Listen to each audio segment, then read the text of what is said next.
Travel at low cost with points and miles. Credit card rewards bring the smiles. Many adventures, tales to be told. Make and save money, the world will unfold.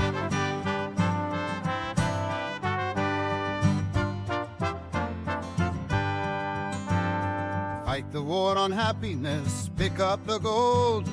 Hurdy Gurdy Travel Podcast breaks the mold. You're listening to the Hurdy Gurdy Travel Podcast. I'm your host, Justin Vacula, here to help you make money, save money, and travel the world at next to no cost with credit card points, miles, benefits, and loyalty programs. I recently spoke with Frank and Trey from Poker Dealer School of Philadelphia. This was a conversation aimed at an audience starting with miles and points and an audience that's already involved with casino games, particularly poker. With permission, I've used the file from a video that we have featured on their YouTube channel, Poker Dealer School of Philadelphia, made a little bit of edits, and am releasing it now in audio form. Note that some of the conversation is bleeped out, as I mentioned names of specific casinos. They didn't want that due to a possible conflict of interest. So enjoy me being bleeped out when I mention things like MGM that are okay to mention on this podcast. Enjoy the conversation.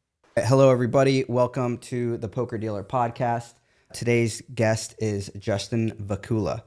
And for those people that don't know you, Justin, how did your journey into travel hacking begin? Where did you start? Yeah, thanks for having me today. I found poker, and through poker, I found credit card rewards, travel, and much more. I've been a fan of the Gambling with an Edge podcast for quite some time. They had a guest who was talking about travel, saving money, making money with credit cards.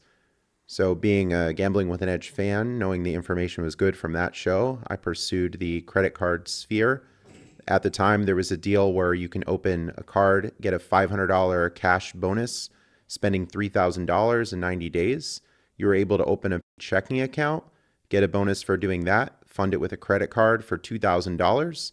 So I only had to spend $1,000 basically in 90 days to get a $500 bonus. So when I found out about that, I thought, how can I do this some more? This seems to be a very easy play to get an edge, which we're looking for in poker and gambling. And now it's about 6-7 years later and a lot more success. Do you scale that up? So at that time, you said $500 was the reward for spending $1,000 within a 3-month time frame. Do you try to scale that so that, your rewards are, instead of 500, maybe 5,000 or something like that? Or is that difficult or challenging? Yes, it was a modest start with one credit card, because if you apply for many credit cards at the same time, eventually you're going to run into denials. There are different bank rules, which we can get into a little bit later. But over time, I've accumulated many credit cards and have taken many trips. So not only getting a $500 bonus, but getting points, which are usually more valuable when used for travel. So if you're opening a card that gives you something like 100,000 points, and those points might be worth 2 cents per point for travel, you're getting a lot more value. Typically, it's on the business class flights to Europe, international flights, hotel redemptions, and more, which is the benefit of flexible points rather than just straight up cash back. Gotcha. Okay. You started the Hurdy Gurdy podcast, which has turned and evolved into a nice platform. What made you start a podcast based around this topic? Once I started myself around 2018, I started telling people about it, and they said, you should make something that teaches people how to do this.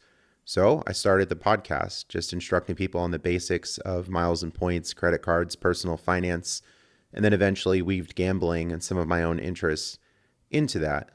Over time, I was able to scale into reselling as I was purchasing a lot of items, reselling on eBay, Facebook Marketplace, and finding a lot of creative ways to spend, because most people only have a certain amount of organic spend. That would be the spend that they're just doing anyway. Maybe you set a budget for spending $3,000 or $4,000 a month. So if you want to get more credit cards, you have to find more creative ways to spend. So I've been able to do that with gambling, with cruises, and many more. Why the name Hurdy Gurdy? My favorite musical instrument. I was thinking of having a catchy name for a podcast, and that's what went with it. Hurdy-gurdy is a Yes. instrument? It's a medieval instrument. It has a dissonant sound, and it's often in many folk bands. Okay. I did not know that. Also known as the wheel fiddle. It's like a one-man band. It's a lot of different sounds coming from one instrument. Okay. If you were to explain to someone in simple terms, would you say you're more of a credit card coach or more of a travel hacker? Yes, I would think both. And starting the podcast was talking about this, explaining the basics. Over time, I would have guests on the show talking about their experiences, what they've been up to, as many people have different approaches. There are many who have big families and they're looking for family travel. Others are business owners looking to shift their expenses on new cards to get more rewards. So this hobby allows a lot of flexibility. You can accomplish what you want to do, whether it's international travel, domestic travel, you're traveling with your family, domestic or overseas, or some people taking a more cash back approach. So originally it was more informational, but then over time people were saying, hey, I'd like to pay for consulting. Do you offer that service? I'd get invited to speak at events and conferences. I just got back from Chicago. So I think many roles within one. All right. Trey. Is there one credit card that you think every beginner should start with, and why? For those that have decent credit scores, maybe in the mid to high 700s, usually I'm recommending starting with Chase. And I think that's what you've done. And you've also signed up for cards with Chase too, as they have flexible points that are good for flights, hotels, and even cash back in some cases if that's what you want. And the points pool together through the different Chase cards. So that's a nice thing, rather than signing up for, oh, I got a Delta card, I got a Hilton card, I got an IHG card, and now you have all these points spread out across different programs. So with Chase, the points combining together is a nice thing, and the sign-up bonuses are usually high. The travel benefits are usually pretty good. I like the World of Hyatt card with Chase. Usually you get about 60,000 points as a welcome bonus on that card. We're spending a few thousand in 90 days. And you can find many Hyatts that are 8,000, 12,000 points per night. And you get some good benefits of status if you have it. If you're staying a lot, spending on the card to get status, getting the free breakfast, room upgrades, free parking in some cases, and even waived resort fees in Las Vegas. Hyatt is a hotel chain, yep. And so they have their own rewards card, basically.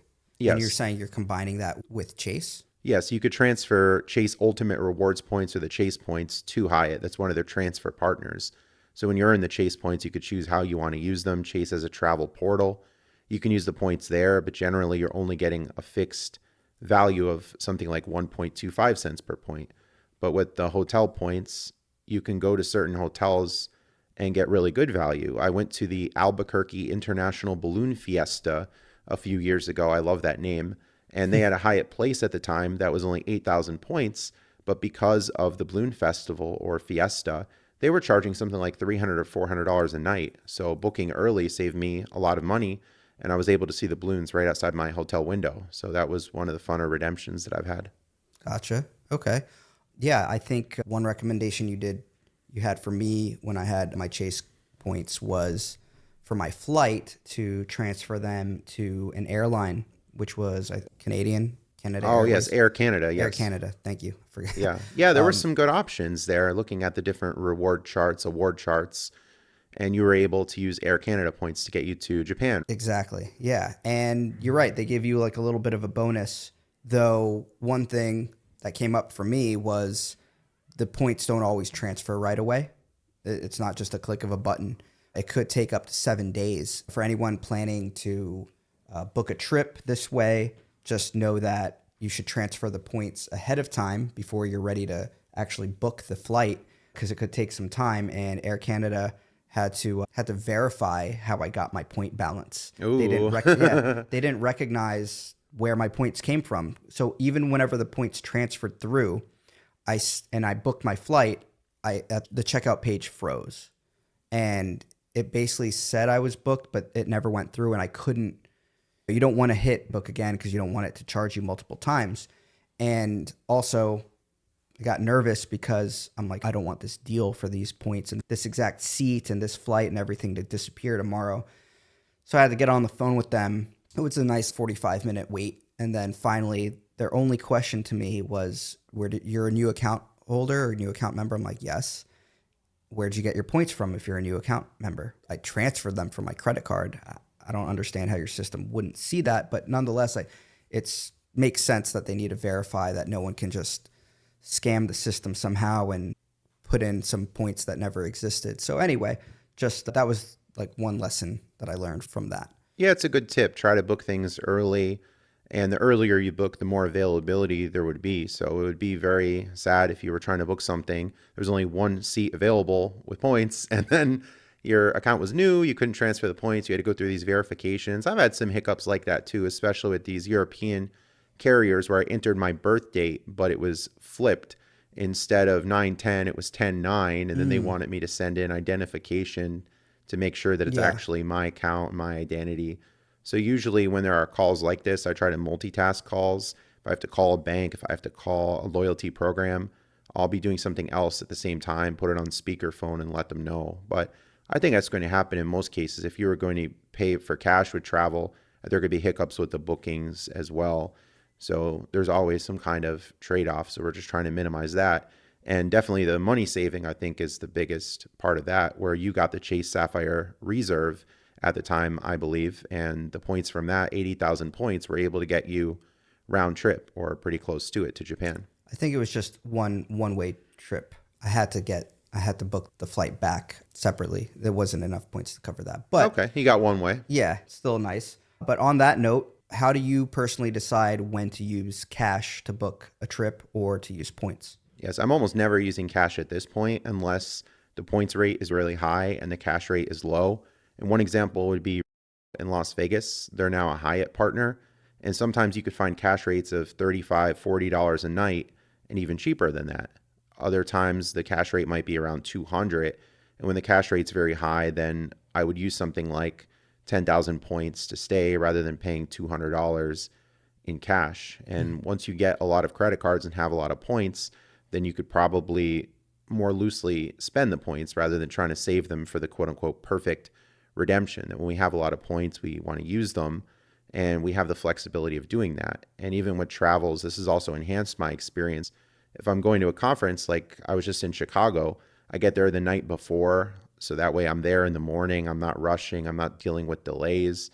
And that's something I often do with cruises too. I arrive the night before, use points, stay at a hotel, and it just makes the travel experience a lot better. So we have that signing up for multiple cards, getting multiple welcome offers, certain bonus categories to get extra points as well on your spending. So my travel has been very low cost for years now. Nice. How many credit cards do you have? Ooh, so I think last time it was around 40 or 45 cards. So over the years, it's been easy to accumulate those, getting personal cards and also business credit cards. 45 active cards? Yeah. Okay. And that's just credit cards, or are you including like the just Hyatt, you said, has a rewards card? Is that a credit card? That's a credit card, yes. Okay. There's the World of Hyatt personal card and the World of Hyatt business card with Chase. I have them both. American Express, I have a lot with them. They typically only allow you to get a sign-up bonus once per lifetime, but they'll send out offers to say, expand your relationship. Sign up for this card, get another bonus. So they want you to keep signing up for these cards. And I think the economics of it are mostly that they're charging these merchants to use the cards. So they're making money off these transactions, and they're also making money when people are overspending or paying interest. So it's a word of caution for listeners that this only works if you're going to be responsible. Yeah. You're doing the spending you're doing anyway. You're not overextending, and you're being smart. And I think that could be the case with gambling. You can be a smart player, play well, or you can go on mega life tilt and donk off like $2,000 for no reason, pretty much. Mm-hmm. So it's just all about personal choices and responsibility to beat the system rather than being played by it. Yeah, that was going to be part of my next question was, how do you, what are the biggest mistakes that you would see people make when getting into like credit card rewards? Yeah, the overspending is an easy one. So if you have to spend $3,000 to hit a sign-up bonus, you want to have a plan for doing that. You're not just going to end up in the last week, oh, I don't know what to do, so I'm going to go out and buy designer jeans for $800. Like that's not going to be good because you're eroding the value at that point. So if you have bigger expenses coming up, like auto insurance, I recently had to renew mine on a yearly rate, and that's a good chunk of spend toward a sign-up bonus, for example. So you could time your larger expenses with signing up for new cards. That's very helpful. They allow you to use, yeah, I guess Auto insurance? Yeah, would at let you least use with a my credit card? carrier, yes, I can pay online with a credit card. Okay. Dental work can be another one, other health insurance or procedures, larger expenses. Some people are paying their daycare, and I could even pay my rent through a payment portal as well. They just charge something like a $5.95 fee, but with $1,000 rent, it's a very low percentage of that. I've paid Yeah. my taxes as well with credit card. So sometimes they might want to charge a 1-2% fee, but it's probably worth it if you're working toward a sign-up bonus. That's probably the biggest bang for your buck for people new to this. I think people can over-focus on the bonus categories. Oh, I want to get a card that gives me 5% back on gas, but how much are people really spending on gas? If you're going to sign up for a new card, but they're only giving you like $100 to sign up for it, then you're probably better off just getting a card that's giving you a huge bonus, even if it doesn't have that bonus category. Yeah. Are you still getting free gas? Oh, yes. That's one thing to scale this up. There are a lot of really awesome grocery programs where they'll run deals on gift cards. So, for example, Giant, local to here in the Philly area or more throughout Pennsylvania, they'll run promotions where you get something like 10 times points buying Amazon gift cards. So if I were to buy a 300 Amazon gift card, because America loves math, I would get 3,000 points. And if the price of gas is $3 per gallon, you can use 3,000 points to bring the cost of the pump down to zero. So you get 25 gallons of gas, perhaps free, but it depends on how you're going to use that gift card. If you have some personal expenses, or maybe the holidays are coming up and I'm going to spend on Amazon, then you could do that. But there could be a cost. So to scale up, you might want to resell gift cards. So I sell to a website called cardcenter.cc, and they'll post deals. So last week or so, it was 93.5. They were buying the Amazon gift cards. So I'm giving up about $35 per 500 if I did that quick math correct, but I'm getting all the gas. So if I get 25 gallons at $3, I'm giving up 35 but getting 75, and then I'm getting the credit card rewards too. So with cards giving 4 or 5% back at grocery, you could see all this stacks. If you're able to stack the deals, then that's a way to scale this. Okay. Was there a favorite trip or experience that you've had from the rewards points? Yeah, I mentioned the Albuquerque International Balloon Fiesta was really cool. This year I went on a Norway cruise. I flew from Boston to Amsterdam, and then from Amsterdam went to Rotterdam. So it was nice seeing those places. And the cruise was really awesome. It was a fjord cruise. So I got to see all these majestic fjords, go under bridges, and be on the land as well. So it was a lot of cool sightseeing. And that was a complimentary offer from Las Vegas. They had a promotion that if you showed a player's card from a competing casino, if you had status, all you had to do was stay 2 nights, and they gave you a complimentary cruise with Holland America. So Wow. I got a player's card because I get status through their credit card and spending on it, and got a free cruise out of it, or a comp cruise out of it. I just had to pay the taxes and fees. Yeah. So that was one of the cooler things this year. And I've gone on 7 cruises this year, and they were all comp cruises. So most was just paying the taxes and fees, which was maybe around $200, $300. In some cases, Wi-Fi included, sometimes not. But these cruises, especially for the bigger rooms, might cost somewhere around like $1,500, $2,000 or more. So if I can get in the door at around $300 or $400, I'll take that. Yeah, absolutely. So 7 cruises this year. How many months? Like one per month? Yes, about that. We're in Okay. October now, coming into November. And I get offers that I even decline because they keep sending me offers to come back. Because one interesting gambling play is that you can play video poker on the cruises. And on most cruises, you could attach a credit card to your room and then load money to the machine using credit. So if I have a credit card that's giving me 3 times points on travel, for instance, that might be worth about 6% back. I'm playing video poker, giving up about 3%. I'm still coming up on this. So I'm able to load 1,000 at the machine. I'll play through the $1,000, win, lose, or draw. I'll cash out.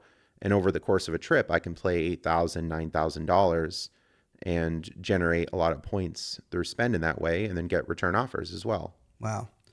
That was part of the next question, which is how do you connect the credit card perks with casino comps? Yeah, cruising is definitely one of those. And GM I mentioned is really awesome. They have 2 different credit cards. And as you spend on the credit cards, you get points towards status. Sometimes they even give you some tier credits for signing up. GM recently released the Iconic credit card, and the sign-up bonus usually gives you about 10,000 tier And then every year you get bonus tier as well. And it gives you 2x points on gas and grocery. So if you were to buy gift cards at grocery stores with the iconic card, you're getting 2x in tier credits and then 2x in comps or free play. So I'm able to spend my way gold status very easily, which waives resort fees. And then I could use the comps from the credit card to pay for food in Vegas and stack some other programs as well. I go to often in Atlantic City, so I can get complimentary nights there and then not pay resort fees either. So it's a big savings going to Atlantic City and Vegas, as we've heard all the doomsayers in the media about Vegas is so expensive, they're gouging, but there are a lot of ways to get around that. Yeah, that's fascinating. This might be more of a personal question, but where do you get time to go on 7 cruises a year? Like, what are you doing even for the small expenses that you have to pay just for work, for example? Yeah, I was working full-time in counseling, and then finding miles and points, doing more with gambling, I decided to scale this up more, eventually went to part-time, and then I figured I was making more money doing all these hustles related to credit cards and gambling. So I quit, and that was in 2019-ish. I quit, and I thought, hey, if it doesn't work out, then I'll just go back to work. And it's been pretty smooth sailing with the cruises and everything else. Wow. So I found a lot of time freedom. And I also got into the content creation, like with the Hurdy Gurdy Travel Podcast, YouTube. I started doing some freelance writing, some consulting. So it's really opened a lot of doors. Awesome.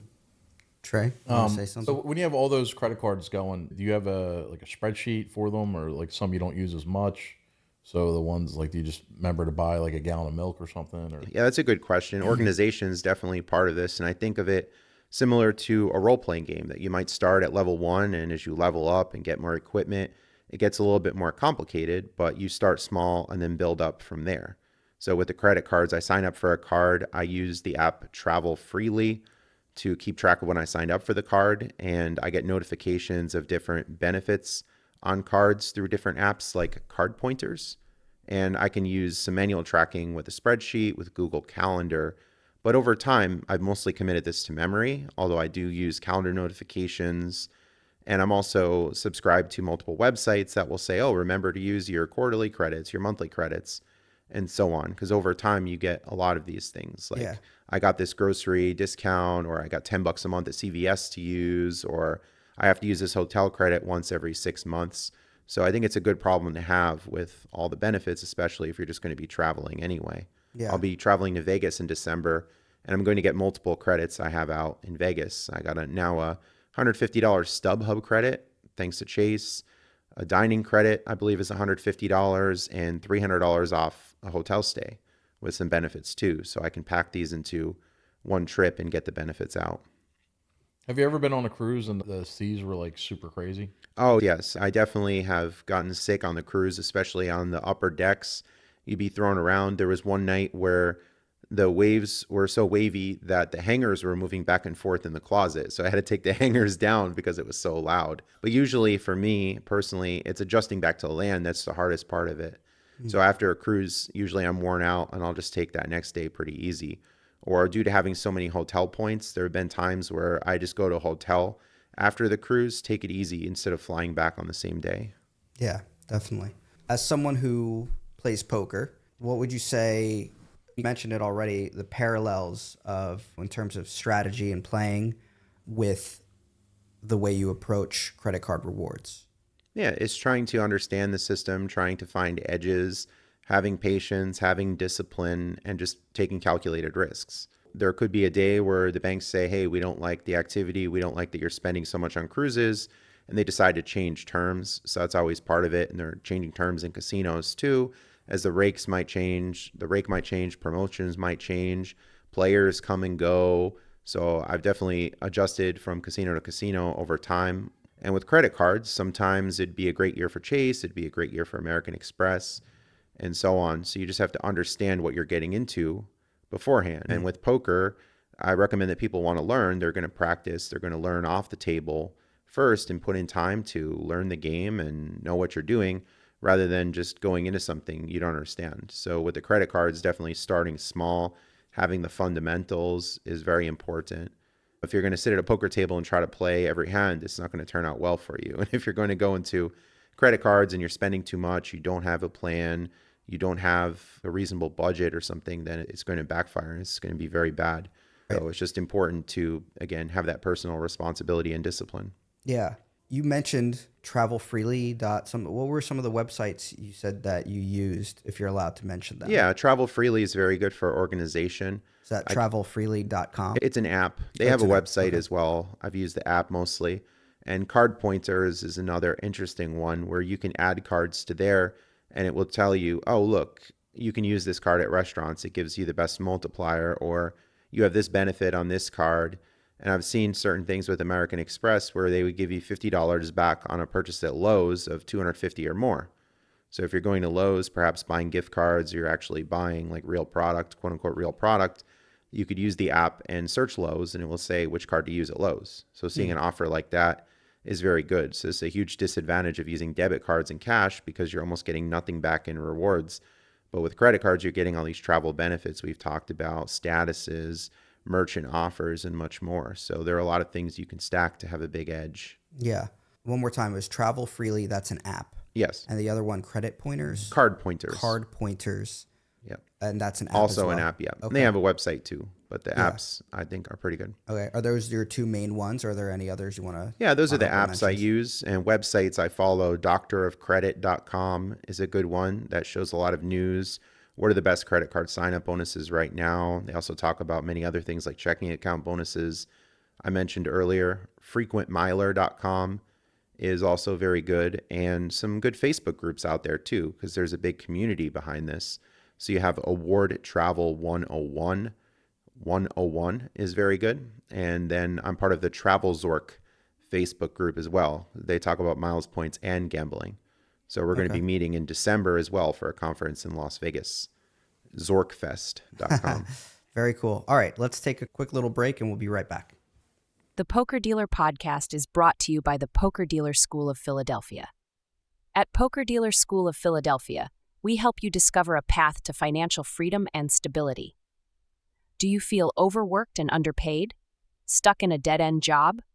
Wishing you could afford your own place, your own car, without drowning in debt or spending years in school? That's exactly what a career as a professional poker dealer can give you. With just weeks of training, you can step into an exciting, flexible career with great income potential. And here's the best part. You don't even have to quit your current job. We offer both day and night classes to fit your schedule. For more information, visit poker-dealer.com and schedule a call today. Your new future is waiting. Going back to your podcast now, the Hurdy Gurdy Podcast, what are some surprising insights you would say you've had from any of the guests, or maybe even just someone that you've coached into the credit card rewards game? I recently had a guest on the podcast who finished the JetBlue 25 for 25 challenge. So JetBlue recently said it's our 25th anniversary, and if you fly to 25 unique airports serviced by JetBlue, flying JetBlue, long story short, you get 25 years of their mosaic status, and they're giving 350,000 bonus points. So talking to the guests, they said they were able to do this promotion spending fewer than 200,000 JetBlue points, and they were going to 2 or 3 airports in a day. They said they had some issues with some connections trying to especially get back from international flights. So they were talking about some strategies to do that, to try to book things in advance, have a carry-on and not have to go through. But with some of these international flights, I ran into this myself, that you have to go clear security, and then if you have another flight, you have to go back through security. So you can't just stay in the terminal in most cases, especially if you have a checked bag. They just won't do it for you. So how long did that take them? Yeah, I think a few weeks. If you knock out 2 or 3 airports a day and go several days at a time, we're talking like 4 or 5 days, 10 to 15-ish airports. So you can knock it out, especially if you have other travel and just move the flights around. Are you going to try to do it? Yeah, I'm really considering it, although I have a lot of other plans and events, but I'm currently at 3 of 25 without trying. I flew to Boston, and then from Boston I went to Amsterdam, and then I went from Boston to Philly. So I'm already 3 airports in. And there are several in the New York area. They're called co-terminals. They're pretty close to one another. Several in the Florida area, and then there's Dominican Republic, Puerto Rico, and other places that are not too far. Two questions. Do you have to fly JetBlue? Yep. Okay. You have to fly JetBlue, and it's the kind of the middle fare. You can't just fly the Blue Basic, kind of in the middle there. But American Express points can transfer to JetBlue. There are JetBlue credit cards. So many people already have points with JetBlue, or you could pay the cash rates. Some people found cash rates, especially for these New York to New York flights, that might be $50, $60 for these flights. So some people are calling it mileage running, that we're not really traveling. We're just flying around just to accumulate these starter points. So what then is what's the ultimate benefit? You said Mosaic status with JetBlue? Yes. Yeah, Mosaic, you get some same day change benefits. So my guest was talking about how you can intentionally book something that was at an awkward time, like a 6 a.m. flight or a red eye, at a low rate of either cash or miles. And then within 24 hours of the flight or the same calendar day, you can then change it. So maybe instead of taking that 6 a.m. flight, you can see, oh, look, there are a lot of tickets available on this other flight. So with the status benefits, say, oh, it'd be 6,000 points for the 6 a.m., but the 3 p.m. might be like 20,000. Yeah. So with the same day change feature, you can intentionally book some silly hours and then just change the flight and save yourself a lot of points or cash. They won't charge you the difference in the points. Right. Yeah. Not with Okay. status, you could do the same day change, just do a different flight. And So that's it's a an interesting perk. 25-year Mosaic status. 25 years. So hopefully JetBlue exists that long. But now they've partnered with United recently. So if United absorbs them, then hopefully you would have status with United if that happens to be the case. Or hopefully United doesn't get rid of that. Yes. So the status for 25 years, the same day change, seat upgrades, you potentially get more checked bags, especially if you're flying with other people, although there have been some changes with that recently for family travel or multiple people traveling on different itineraries. The rules change sometimes, unfortunately, so important to know them so you don't have surprises when you get to the airport. So I check before flights, especially if I book something way in advance. So it was interesting he was able to do that, see some places. Cool. You ever heard people paying to be on people's buddy pass? Oh, yes. Southwest has something called Companion Pass, where if you earn a certain amount of points with them towards Companion Pass status, they've recently changed this, that you can designate one person as a companion. So they have to fly with you on the same reservation, is my understanding. I don't fly them very often. But yes, there could be that. Say, hey, let's just meet in Philly or meet somewhere else and then fly from there. Or you can also use points to book other people in many cases. So there are some ways to share the benefits. How do you approach coaching someone or even just educating the general public for people who think credit cards are dangerous? Oh, yes, there's a lot of doomsayers out there, to use that word again. And I've responded to a lot of Dave Ramsey. He's often coming in with these criticisms. He takes a black and white approach, saying that all credit is bad. Everyone overspends. No one should have credit. And my thing is that credit isn't itself bad. It's the decisions that people are making with it. Some people drink too much alcohol and maybe they should stay away from it. But just because some people drink too much doesn't mean that everyone will. There are a lot of these examples, and moderation is just the key thing, that you're just doing things intelligently and responsibly. Many people lose money at slots and gambling, but to say that nobody should gamble just because some people lose too much money or they don't know what they're doing, I don't think that's a fair conclusion. So I think the idea is teaching people about how these things work and exercising personal responsibility and discipline. That'll be a common theme for this discussion. Yeah.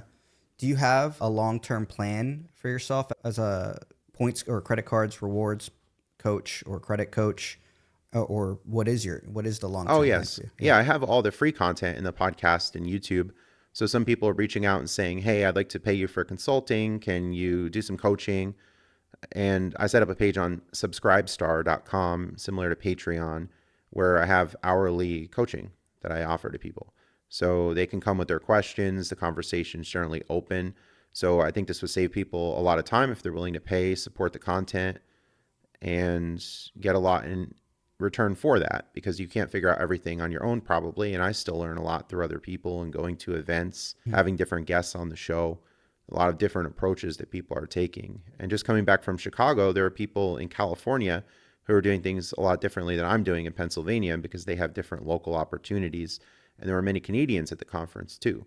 So we all have a similar idea of trying to maximize these rewards programs and come out ahead. That's cool. Yeah, I'm sure there's I don't know if it's universally the same with these credit cards or in different countries, maybe they're using different strategies to stack, as you would say. But yeah, that's pretty interesting. What else? Yeah, Costco Gold has been a recent one that's interesting, that many people are buying gold from Costco and reselling it. So there are opportunities where Costco might underprice the gold, or you can sign up for the executive membership with Costco that's giving you an extra 2% cash back, basically up to a certain point. So if people are selling the gold at 98, 99% face value, they're getting the 2% back from the membership, and they're also getting the credit card rewards. That's been a popular trend. But for me, I don't have a local Costco, so that makes it more difficult, as the stores usually have better pricing than online. And if you go in store, you're able to split the payment across multiple cards, which is some problem if you're trying to make bigger purchases. You might get declines, fraud alerts, and other problems. So with this, you generally want to start small. If you go in and, I just want to buy like 4,000 in gift cards or make all these gold purchases like the first day, getting a credit card, you're probably going to run into some issues there. So it's, again, the idea of starting small and building up with these things. Yeah. Quite a different subject. You have a background in philosophy. How does that influence the way that you approach traveling, gambling, et cetera, et cetera? Yes, I really enjoy Stoic philosophy. That was a past podcast of mine, the Stoic Solutions podcast.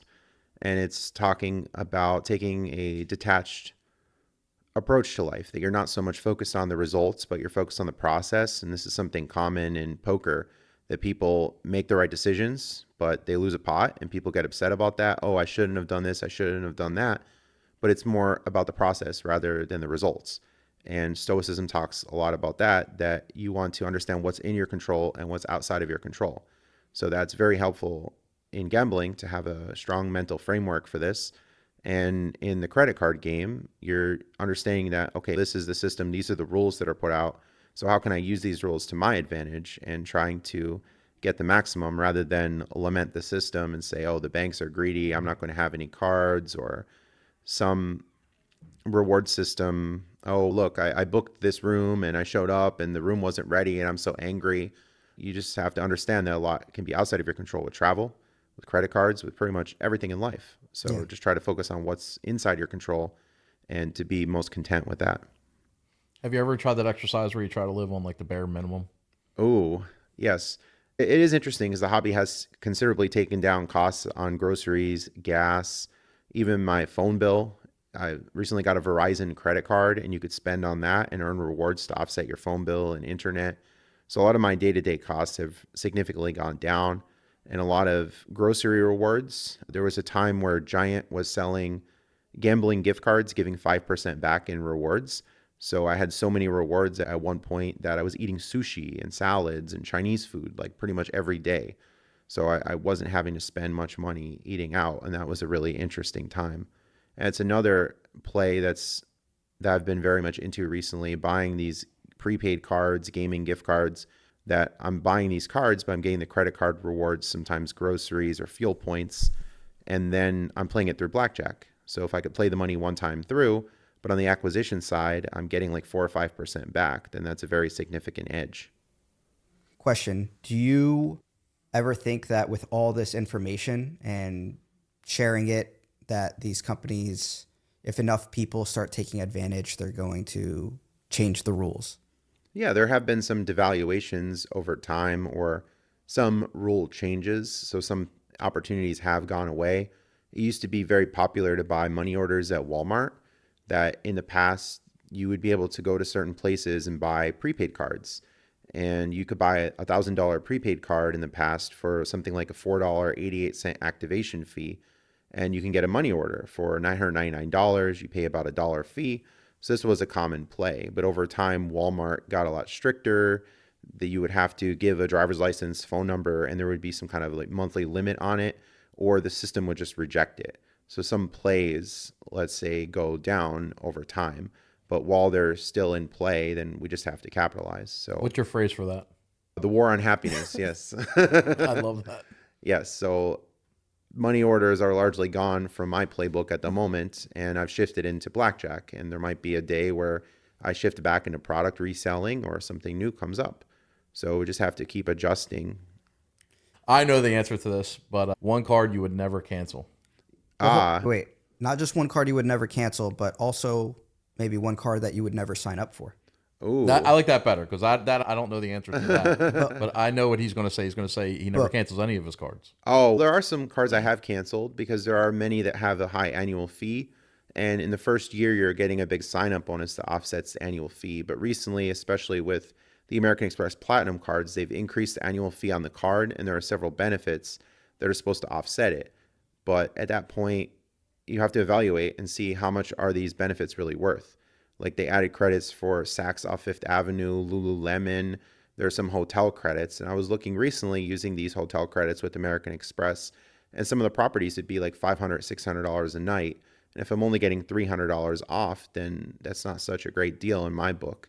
So with some cards, I'll have them for the first year, get the sign-up bonus. And then when the next annual fee posts, I'll call in and say, I'm considering canceling the card because I think the benefits aren't giving me my money on the annual fee, or tell them that certain things have changed. Oh, I had the card, it was a lower fee, and now the fee's going up. And sometimes they give you what's called a retention offer, and they'll say, if you decide to keep the card, we'll give you a statement credit. And sometimes, in some cases, it'll completely offset the annual fee. Or they'll say, okay, keep the card, and if you spend $3,000 in the next 3 months, we'll give you 40,000 bonus points. So then it's an America Loves Math moment where you have to do the math of the benefits, the retention offer, and see whether it's worth keeping. And in some cases, you could just downgrade the card to a lower annual fee or just cancel if it doesn't seem to make sense to keep it. So that's the story with some annual fees. Some people get intimidated by that and say, oh, am I locked into this? What happens in the second year? What happens if I don't travel as much? Well, you always have the option a year in to downgrade the card. And one card I wouldn't cancel, the credit cards. It's really awesome to spend your way to status. And I've been able to match the status. I mentioned Las Vegas, got a comp cruise out of doing that. Casino gave me a $300 birthday dinner for matching status with them. In Casino in Las Vegas, I constantly get offers to get comp nights there, free play, food credits, and so much more. So it's really nice to have the status for all the benefits that come with that, and then matching it to other casino programs. Competition is good. What about cards you stay away from? Yeah, there are some banks that are often called more predatory, like Credit One, or I think First Premier Bank is one where there are monthly fees. They'll charge you all kinds of different fees. The rewards aren't very good. And there are some cards that are just store cards for things that I wouldn't use, that maybe you sign up and, oh, you get 25% off your first purchase at Victoria's Secret. And then after that, you're not really getting much. Especially for people new to the game, it's looking at the overall value of the card, mainly that's coming from the sign-up bonus, rather than just looking for a one-time discount of maybe like $40 or $50. You have to be careful in which card you sign up for, because at some point you're going to get throttled if you sign up for too many. So it's important to be strategic and start with the better performing cards. And again, usually with Chase, because with Chase, typically, if you sign up for 5 or more cards in 24 months that appear on personal credit, they won't approve you for cards anymore. So some banks are stricter like that. Capital One, it's hard for me to get approved of Capital One, even though my credit scores are great.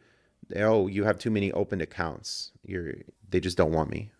Interesting. You had a special card there? I have a special card here. Have you ever gotten one of these Ooh, cards? a Blockbuster membership card. Yeah. You've held on to it. Yes. It's nice I've since thrown it away along with my AOL CD-ROMs. I don't know. I feel like this is cool. So. They sell these that you could put on your regular credit card. Oh, yeah. Yeah. Oh, like the Stickers, sticker, covers. yeah. Yep. I want to get one that says access card. All right. What would you say is the best advice that you could give to someone who wants to start today in earning travel points? Yeah, you want to make sure your credit scores are in order. I'm typically recommending pay all your balances before statements close. So if you have something like a $5,000 credit limit, you put $4,000 worth of charges on it, and then close, your scores are going to tank tremendously. So you want to have healthy credit profile. So you talk about organization and spreadsheets. I've called many banks and asked them, could you change my statement closing date to the 4th of the month? So this way I can pay everything by the end of the month, and then all the balances will report as zero. So once I make the payments at the end of the month, I'll sock drawer those cards away and then take them back out around the 5th and start using them again. So you want to be very mindful of statement closing dates and trying to pay things in advance. Some people even pay every week and zero everything out every week, every 2 weeks. so you can see what works for you. But I think having the statement closing dates at the same time is very helpful, and keeping your scores in good condition. Because if you're closing with big balances, other banks are going to see that and you can have adverse action. I've had that happen to me, where this is a trend more recently in the last year or two, where the banks will see what you're doing with other banks and your limits can be reduced if you have outstanding balances. And of course, not paying interest. So if you pay off all the statement balances and zero out the statement balances, then you're going to be good. But if you're not doing that, it's tremendously eroding the rewards, and then you end up losing the game. My number one advice for anybody getting in the credit card game is to listen to Hurdy Gurdy Travel Podcast. Yes. Thanks. Absolutely. All right. That's all the questions I got today, Justin. And thank you so much for coming on and joining. And look forward to talking with you again soon. All right. Thanks for having me today. Yeah, absolutely. Trey, you good? Any other last questions? Is there anything you want to say before we roll? Oh, yeah. You could check out Hurdy Gurdy Travel Podcast, hurdygurdytravel.com. You'll find me on YouTube, podcast players, and many other spaces. I try to upload on YouTube one a day. I have full-length podcast episodes, clips from episodes, travel videos, and even some video tutorials teaching video poker, blackjack, and some other games. Okay. All right. That'll wrap it up. Thanks, Justin. All right. Thanks. Okay. Thank you. Thanks for hanging out and watching the show. If you enjoyed it, please take a moment to subscribe. With a simple click of a button, your support will help us create future content for you and others to enjoy. Let's keep this thing rolling so we can keep bringing you more stories, laughs, and maybe a little wisdom. Thanks again. Travel at low cost with points and miles. Credit card rewards bring the smiles.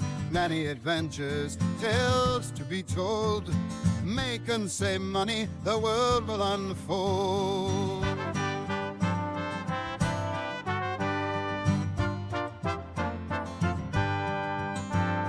Fight the war on happiness, pick up the gold.